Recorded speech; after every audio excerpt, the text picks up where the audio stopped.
How to turn sketches into UI using Uizard AI.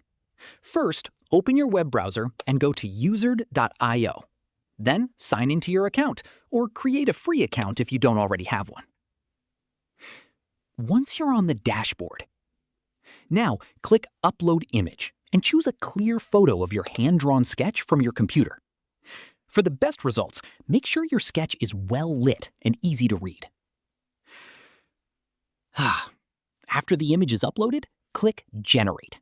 Uizard AI will analyze your sketch and automatically convert it into an editable user interface with buttons, text fields, images, and other UI components. Once the design is ready, review each screen and make any changes you need.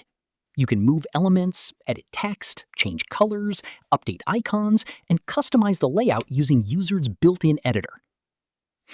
When you're happy with the result, click Preview to see how your design looks. Finally, click Export or Share to download your project or collaborate with your team. That's it. You've successfully turned a hand-drawn sketch into a professional UI using Uizard AI.